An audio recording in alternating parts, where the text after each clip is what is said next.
tim yang luar biasa. Terima kasih sekali. Tapi ketika Pak Menteri tadi presentasi, saya ngelirik Bu Sylvie gitu.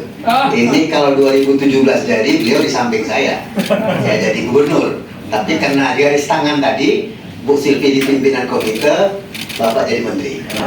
Tepuk tangan. Ya, terima kasih Pak Menteri dan rekan-rekan sekalian, hadirin sekalian yang saya muliakan. Persoalan tanah tadi memang cukup berbelit ya. Meskipun kita tentu saja mengapresiasi dan bersyukur atas prestasi yang sudah disampaikan. Tetapi saya yakin bahwa semua kita paham, bahkan mungkin sampai kita masuk ke tanah pun masalah tanah nggak akan selesai. Karena memang berbelit-belit dan cukup panjang bersejarah. Terkait dengan daerah saya di Sumatera Utara, tentu saja harus disuarakan bahwa permasalahan tanah yang paling pelik itu memang ex-HGU PTPN 2 seluas 5.873,06 hektar. Memang sudah ada waktu itu BPN mengeluarkan SK ya, sekian SK dan itu terkait dengan proyeksi.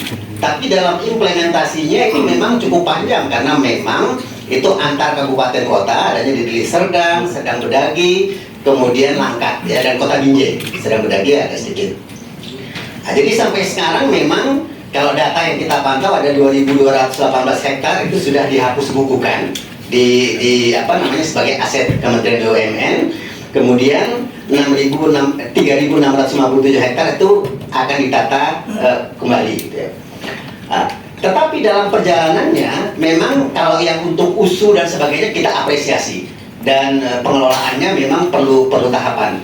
Tapi banyak lahan-lahan ex-HGU bahkan yang masih dalam HGU itu tidak jelas ya, sehingga mungkin PTPN 2 yang bergerak di bidang tebu ya, gula itu juga banyak ruginya dan sebagainya. Oleh karena itu saya berharap Pak Menteri, Pak AHY yang kita cintai ini kita anggaplah, saya anggap sebagai pemanasan periode ini dan dilanjutkan periode yang akan datang. Tepuk tangan. Amin, mudah-mudahan kita lanjutkan sehingga betul bisa tuntas ya, karena apa namanya di Sumatera Utara PTPN 2 itu memang rumit sekali, perlu diurai dan sebaik-baiknya. Bahkan sebagian umpamanya PTPN 2 melalui PT Nusa 2 Propertindo ya, KSO dengan PT Ciputra itu disoroti banyak pihak. Sekarang hanya beberapa puluh hektar tapi disinyalir akan sangat banyak lahan ex HGU, bahkan yang HGU itu akan beralih menjadi perumahan-perumahan mewah. Ya, saya pikir ini kemudian undang-undang pokok agraria yang tetap menjadi rujukan kita, ini saya pikir perlu juga dikaji sehingga update ya, mungkin undang-undang yang tahun 60 ini ada hal-hal yang perlu kita sempurnakan.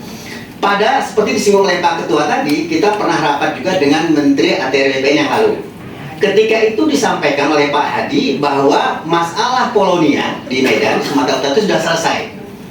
Waktu itu saya sebagai orang Sumatera Utara, wah apresiatif sekali nih. Tapi saya ingin mendalami, kami koordinasi dengan Kanwil BPN, ATR BPN di Sumatera Utara, karena mereka yang di lapangan. Ya saya tanya, karena saya memang dulunya juga terlibat di dalam masalah-masalah pertanahan, dijelaskan bahwa yang sudah selesai itu memang akan dipindahkannya Bandara Swondo ya dari Polonia ke tempat berikutnya di sekitar hamparan Perak gitu.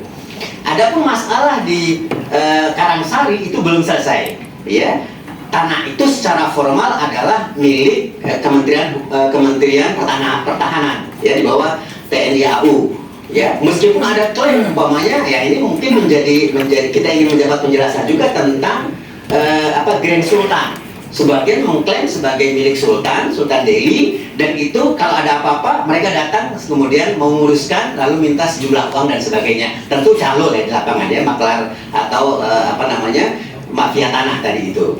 Nah, jadi sekali lagi saya berharap bahwa ini bisa di follow up karena masalah ini pelik sekali, terutama ex-HGU PTPN 2 yang 5.873,06 hektar ini memang perlu definitif ya, perlu ada langkah-langkah nyatanya sehingga masyarakat akan mendapatkan hak-haknya, paling tidak ada dampak ekonomi bagi masyarakat sekitar. Sebagai demikian, terima kasih Pak Menteri dan semua tim serta rekan-rekan sekalian. Assalamualaikum warahmatullahi wabarakatuh. Waalaikumsalam. Terima kasih.